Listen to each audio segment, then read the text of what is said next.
जय श्री राधे राधे मित्रों। कर्म का खाता संतान के रूप में कौन आता है?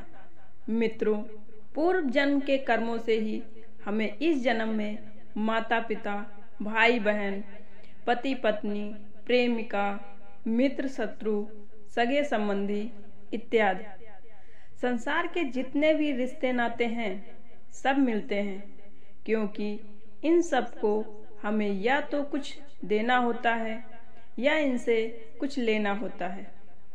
वैसे ही संतान के रूप में हमारा कोई पूर्व जन्म का संबंधी ही आकर जन्म लेता है, जिसे शास्त्रों में 4 प्रकार का बताया गया है।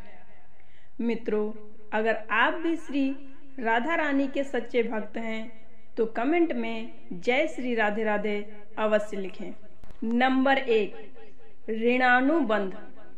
पूर्व जन्म का कोई ऐसा जीव जिससे आपने ऋण लिया हो या उसका किसी भी प्रकार से धन नष्ट किया हो, तो वो आपके घर में संतान बनकर जन्म लेगा और आपका धन बीमारी में या व्यर्थ के कार्यों में तब तक नष्ट करेगा जब तक उसका हिसाब पूरा ना हो। नंबर 2, शत्रु पुत्र।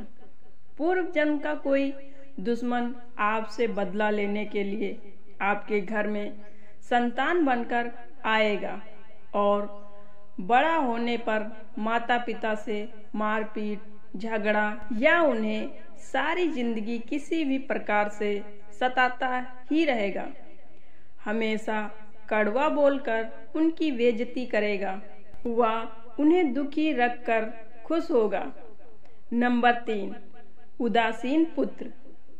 इस प्रकार की संतान ना तो माता पिता की सेवा करती हैं और ना ही कोई सुख देती हैं और उनको उनके हाल पर मरने के लिए छोड़ देती हैं।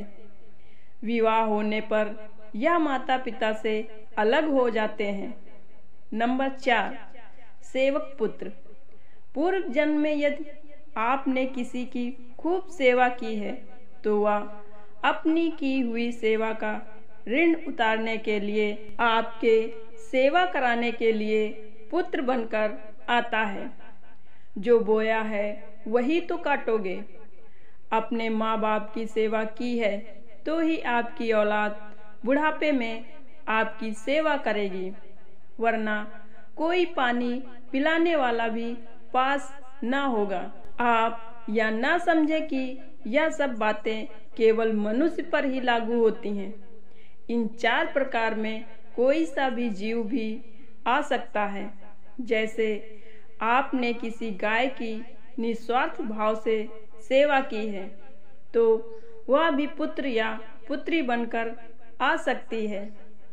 यदि आपने गाय को स्वार्थवश पालकर उसके दूध देना बंद करने के पश्चात उसे घर से निकाल दिया हो तो वह ऋणानुबंध पुत्र या पुत्री बनकर जन्म लेगी।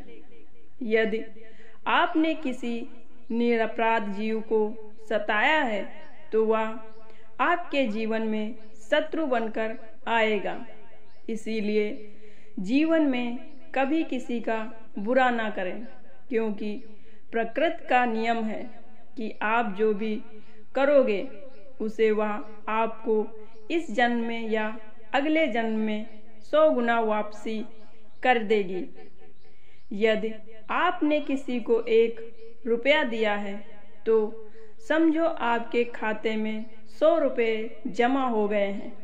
यदि आपने किसी का 1 रुपया छीना है तो समझो आपकी जमा राशि से 100 रुपये निकल गए। जरा सोचिए, आप कौन सा धन साथ लेकर आए थे और कितना साथ लेकर जाओगे। जो चले गए वो कितना सोना चांदी साथ ले गए। मरने पर जो सोना चांदी धन दौलत बैंक में पड़ा रह गया, समझो वो व्यर्थ ही कमाया।